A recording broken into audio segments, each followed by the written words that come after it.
राष्ट्रीय जनता दल के द्वारा आयोजित प्रखंड स्तरीय अंबेडकर परिचर्चा कार्यक्रम को संबोधित करते हुए राष्ट्रीय जनता दल के राष्ट्रीय प्रधान महासचिव अब्दुल वारिस सिद्दीकी ने कहा कि डॉक्टर भीमराव अंबेडकर विलक्षण बुद्धि के इंसान थे।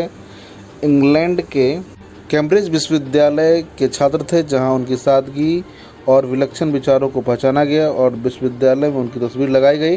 उन्होंने उपस्थित लोगों को समझाया कि संविधान सभा के अध्यक्ष बाबा साहेब भीमराव अंबेडकर थे, जिन्होंने यह संविधान हमें दिया। उन्होंने जो संविधान में व्यवस्थाएं दी, उसका लाभ हम लोगों को दिख रहा है। वे संविधान सभा के अध्यक्ष नहीं होते तो आज देश का हाल कुछ और होता। राजद कार्यकर्ताओं को राजद जिला अध्यक्ष उमाशंकर यादव, पूर्व जिला अध्यक्ष रामनरेश यादव, शुभंश यादव, लखीचंद यादव, विनोद मिश्र, यास्मीन खातून, फतेह अहमद, पन्ना यादव, जावेद अशफाक शमीम, जगदीर यादव, राम प्रकाश पासवान, राजकिशोर यादव, राजेश कुमार राम आदि लोगों ने संबोधित किया। आप जब पढ़ोगे तब पता चलेगा। स्कूल के बरामदे पर बैठते थे, किस तरह बाबा साहेब की नौकरानी अलग से होती थी। जिस दिन नौकरानी नहीं आती थी, बाबा साहब पानी नहीं पी। ये वो भारत की सामाजिक व्यवस्था थी। लेकिन उस व्यवस्था में बाबा साहब ने विदेश तक पढ़ा। भारत के प्रसिद्ध दार्शनिक, आप लोग जानते होंगे भगवान रजनीश का। भगवान रजनीश ने कहा 5000 वर्ष में ऐसा विद्वान इस धरती पर पैदा नहीं।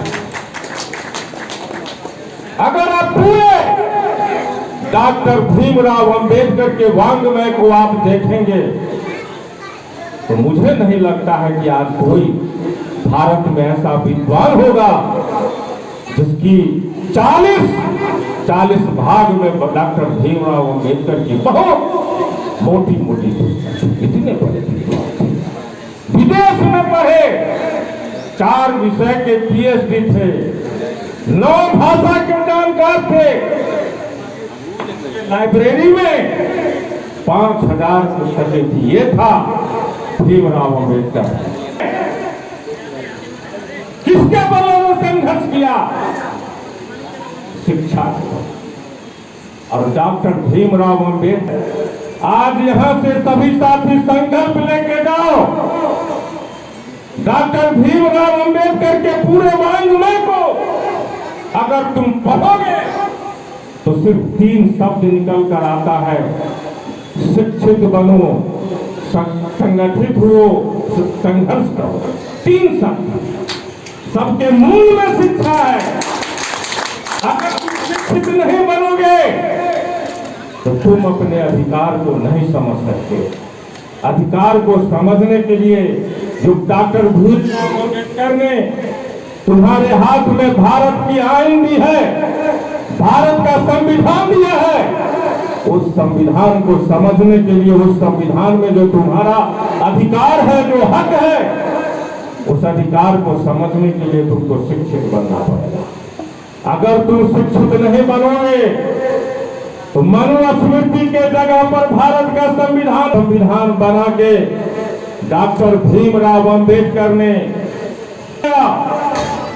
कि ये सवर्ण है, ये पिछड़ा है, शेड्यूल कास्ट है, ये दलित व्यवस्था डॉक्टर भीमराव अंबेडकर ने किया। उस अधिकार को पाने के लिए आपको पुरानी बात में हम नहीं जाना चाहते हैं। अभी हमारे परम आदरणीय विनोद मिश्र जी बैठे हुए हैं, कमलधाज हिंदू राष्ट्र की कल्पना कर रहे थे। आज उसी के जन्मदिन पर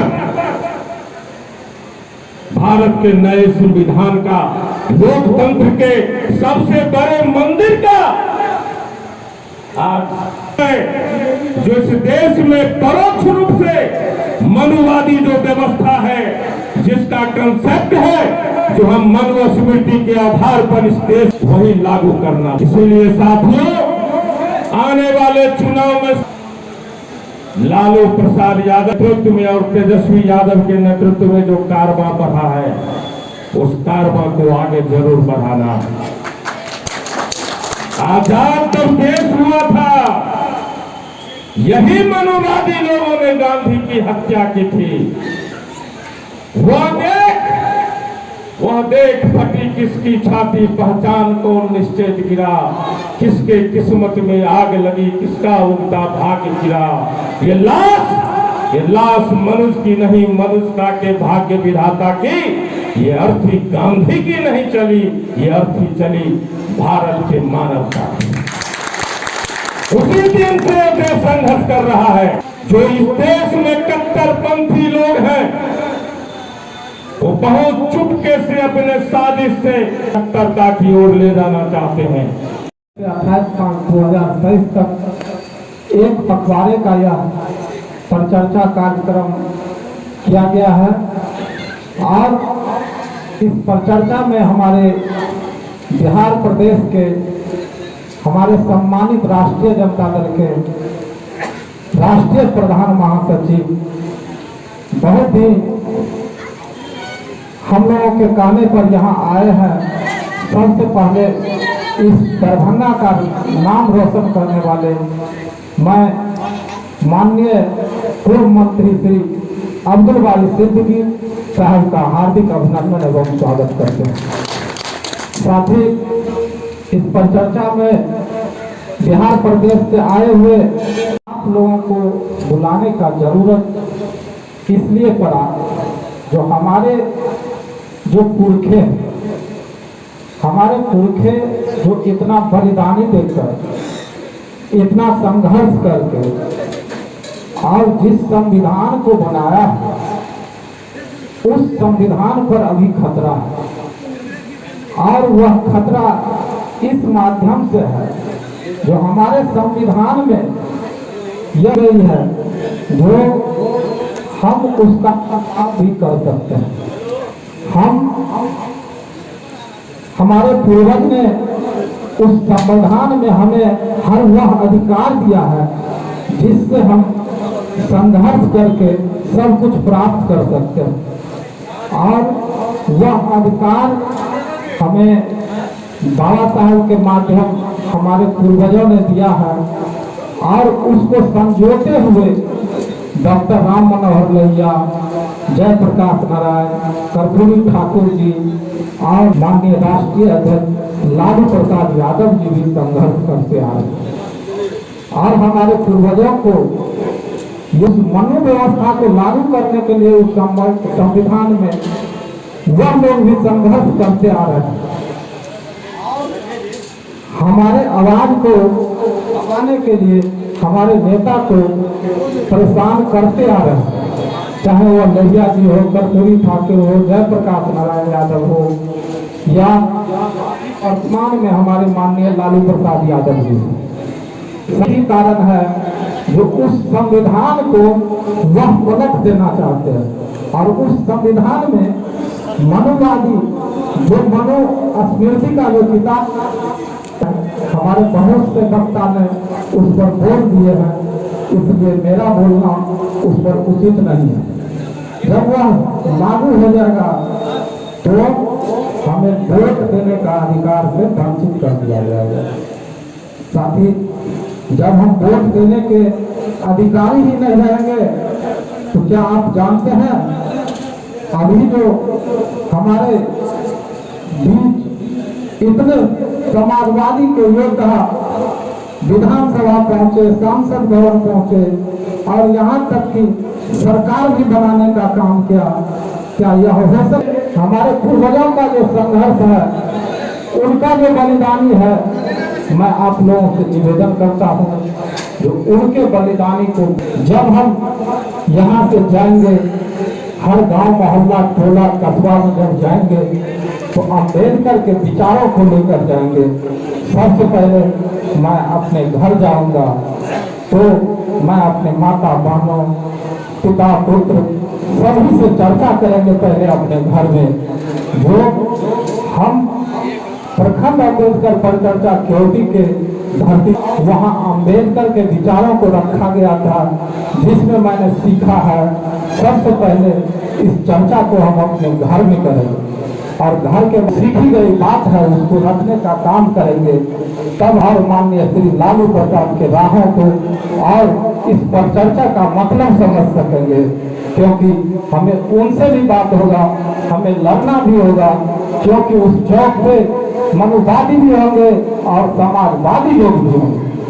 साथ ही इसलिए मेरा आग्रह और निवेदन, जो जब भी आप यहाँ से जाएंगे अपने घर में जरूर अंबेडकर पर चर्चा करेंगे और अपने माता बहनों, पिता पुत्र और बच्चे को जरूर यह कहेंगे कि कहानी है उसको आप रखने का काम करेंगे। मुझे आशा और विश्वास है। साथियों, बाबा साहब का जो दृष्टि था, वह जो भारत चाहते थे, बाबा साहब ने जो संघर्ष किया, कैसा भारत चाहते थे आपने वक्ताओं से सुना। बाबा साहब चाहते थे जो शिक्षित बनो, संगठित हो और संघर्ष करो। साथियों, हम अगर शिक्षित बनेंगे, जब हम जानेंगे तो ही मानेंगे। अगर हम जानेंगे ही नहीं तो हम मानेंगे क्या।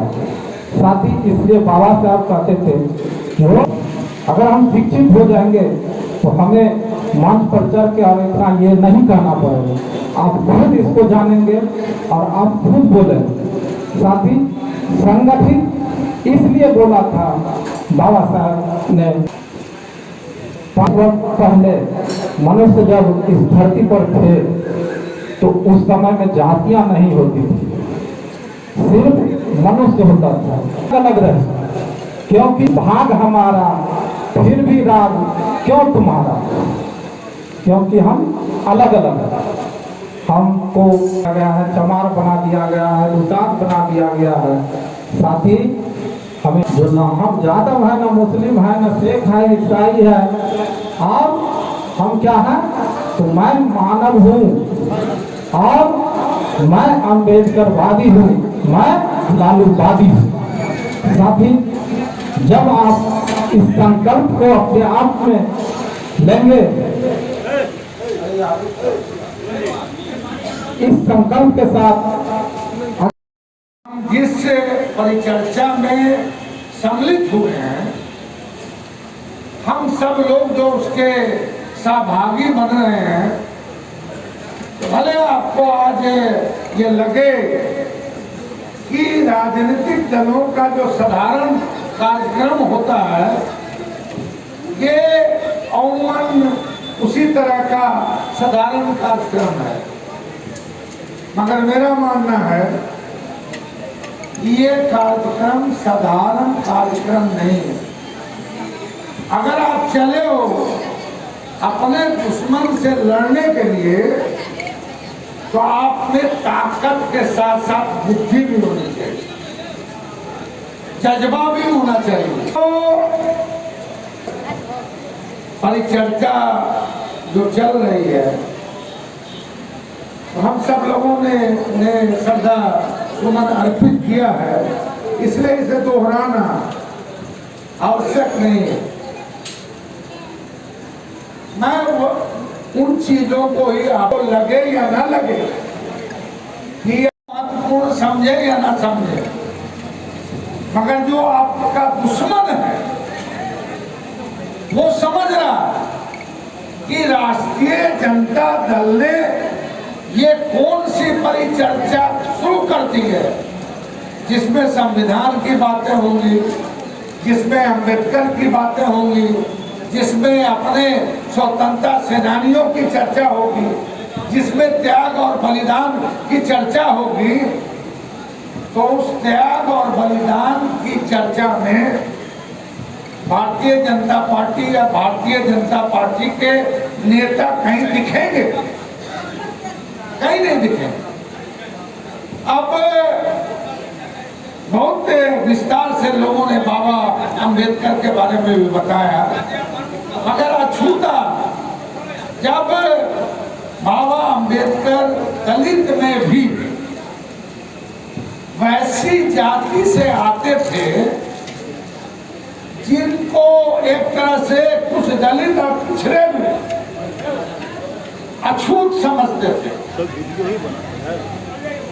और मेहतर जाति से आते थे। और जब बहुत सारे लोग कहते हैं, सुनो है भाई, सुबह 2 मिनट सुनते रहो और अभी इसको बंद करो। अब जो है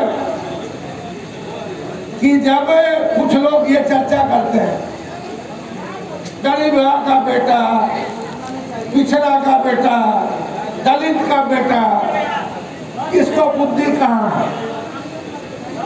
कुछ लोग समझते हैं कि हम बुद्धि के सब अम्बेडकर को बड़ी तकलीफें हुई पढ़ने में, मगर उस जमाने में भी कुछ ऐसे लोग थे जो ऐसे विलक्षण विद्यार्थी को ऊपर उठाना चाहते थे, मदद करना चाहते थे। विलक्षण विद्यार्थी थे, बहुत तरह की तकलीफें उन्हें झेलना पड़ा, मगर वो कर्मयोगी थे, अपने निष्ठा का पालन ईमानदारी से करते रहे। और यही वजह है कि लोगों ने बताया कि साहब PhD भी हुए, बार लॉ भी हुए। बहुतों को यह जानकारी नहीं होगी कि बहुत सारे नेताओं जो हमारे हैं, बहुत सारे बड़े बड़े नेता दुनिया में, मतलब उंगली पे गिना हुआ जो 10 विश्वविद्यालय है, उसमें एक विश्वविद्यालय है कैम्ब्रिज, और उस कैम्ब्रिज में वो पढ़े।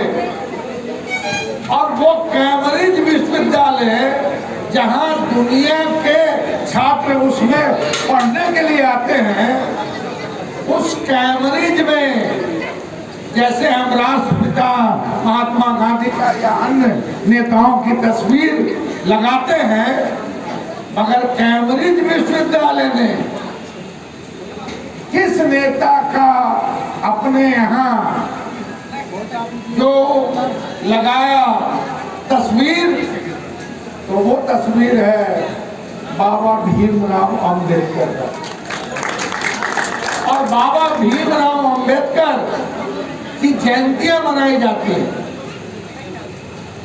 हमारे कहने का तात्पर्य यह है कि उनमें गुण था, सब कुछ था, विलक्षण प्रवृत्ति के थे, मगर जो यथा स्थितिवादी समाज था, जो समझता था कि हम सबसे काबिल हैं,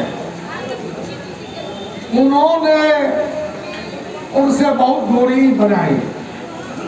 और यह भी आप लोग नहीं जानते होंगे, बहुत सारे लोग आज बाबा अंबेडकर की चर्चा कर रहे हैं, मगर हमारा कथनी और करनी दोनों में सामंजस्य होना चाहिए।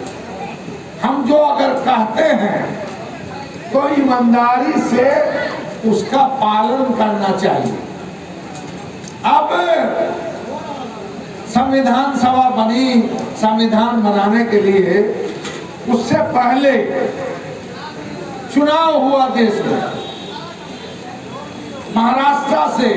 महाराष्ट्र जैसे स्टेट से वो चुनाव लड़े। आपको जान के ताज्जुब होगा, जो उनकी कर्म भूमि थी, जो उनका जन्मभूमि था, उसने बाबा अंबेडकर को हरा दिया। अगर बाबा अंबेडकर जीते नहीं रहते और बाबा अंबेडकर संविधान सभा के अध्यक्ष नहीं हुए होते, वो जो संविधान आपको मिला है, वो संविधान मिला नहीं होता। और जब वो हार गए तो उस वक्त बड़ा हिंदुस्तान था, इंडिया, भारत, पाकिस्तान, बांग्लादेश एक था। बंगाल के 80% बाहुल्य वाले लोकसभा क्षेत्र के लोगों ने उनको आमंत्रित किया कि आप आइए, मेरे यहाँ से चुनाव लड़िए। वहां से चुनाव लड़े और वहां से वो चुनाव जीते और फिर संविधान सभा के अध्यक्ष बने। और जो संविधान आपको दिया गया है, मैं भाषण नहीं समझिए, एक तरह से जो तथ्य है वही मैं आपके पास रख रहा हूं। जो संविधान बना, अब आप बताइए कि देश का संविधान का ज्ञान हर बालिग को होना चाहिए या नहीं होना चाहिए? तो स्वाभाविक है होना चाहिए। तो जो संविधान बना उसके जो रचयिता थे बाबा अंबेडकर, और जिस संविधान की हम कसम खाते हैं ना, हम भी कसम खाते हैं, आप भी कसम खाते हैं, बीजेपी भी खाता है, मैं कसम, कांग्रेस भी खाता है, दूसरा भी खाता है। चुनाव जब लड़ने के लिए जाता है तो संविधान की कसम खाता है लोग। फिर चुनाव जब जीत जाता है तब भी संविधान की कसम खाता है, और जब मंत्री बनता है तब भी संविधान की कसम खाता है। तो अब यही आप समझ जाइए कि संविधान का आदर वही करेगा जिसके दिल में संविधान हो। मगर हम फॉर्मेलिटी के तहत मैं शपथ लेता हूं उस संविधान की कि बिना भेदभाव, राग, द्वेष, घृणा, द्वेष के मैं काम करूंगा, खाते ना शपथ लोग। तो अब जिन लोगों ने शपथ खाई है और जिनको सरकार चलाने का दायित्व मिला है, क्योंकि बहुमत से सरकार बनती है, बड़ी बहुमत से, तो जो हमारा संविधान है इसका 4 मुख्य स्तंभ है। 4 मुख्य स्तंभ है जिसपे हमारा संविधान खड़ा है। अब डिटेल में संविधान की पुस्तक तो इतनी मोटी आर्टिकल्स है, धारा है, मगर जो संविधान की आत्मा और संविधान का स्तंभ है वो चार क्या है? पहला कि हमारा देश सॉवरेन होगा, यानी खुद मुख्तार होगा, सार्वभौम होगा, इसमें किसी शक्ति, महाशक्ति की दखलंदाजी नहीं होगी। एक पहला खंबा ये, और दूसरा खंबा हमारा देश लोकतांत्रिक होगा, डेमोक्रेटिक होगा। और डेमोक्रेसी का मतलब क्या? कि वोट का अधिकार किसको? अगर आपको भी, पिछड़ा को भी, मजदूर को भी, रिक्शा चलाने वाले को भी, कम चलाने वाले को भी, मुसलमान को भी, सिख को भी, ईसाई को भी, जो इस देश का नागरिक है उसको मिला लोकतांत्रिक हक। और वो लोकतांत्रिक हक किसने दिया? उस संविधान ने दिया, बाबा ने दिया। तो अब इस पे हम थोड़ा आएंगे बाद में। और तीसरा जो स्तंभ है संविधान का कि हमारा मुल्क सेकुलर होगा, धर्मनिरपेक्ष होगा। वो इसलिए संविधान निर्माताओं ने इसको मजबूत पाया खंबा की तरह सेकुलरिज्म को रखा, ताकि वो जानते थे कि हमारे देश में हिंदू भी, मुसलमान भी, सिख भी, ईसाई भी, बौद्ध भी, जैन भी, इसलिए कहा कि सबका मान एक समान, हिंदू हो, मुसलमान हो, सिख हो, ईसाई हो, सबको संविधान ने बराबरी का दर्जा दिया। और आजादी के पहले जो आजादी की लड़ाई लड़ते लड़ते मर गए, जो शहीद हो गए, अंग्रेजों की गोलियां खाई, वो क्या गाना गाया करते थे, सारे जहां से अच्छा हिंदुस्तान हमारा। आपका कार्य अपने पुरखों का बताया हुआ रास्ता प्रदत्त है। आपके जो महापुरुष रहे उन्होंने जो रास्ता बताया है उस रास्ता से मेल खाकर तो नहीं था। मगर अभी देश में क्या चर्चा चल रही, तो अब उनसे खाली ये पूछना है गरीबों को, मजदूरों को, अरे भैया संविधान को तुम क्यों बदलना चाहते हो? संविधान बड़ी मेहनत से बनाया गया बना, और इस संविधान को बनाने में, सींचने में, लिखने में मतलब वैसे शहीदों की आत्मा इसके साथ निहित है जो देश की आजादी का सपना, अपना संविधान, अपना झंडा का सपना देखते हुए शहीद हो गए, चले गए। तो हम जब चर्चा करेंगे अंबेडकर परिचर्चा में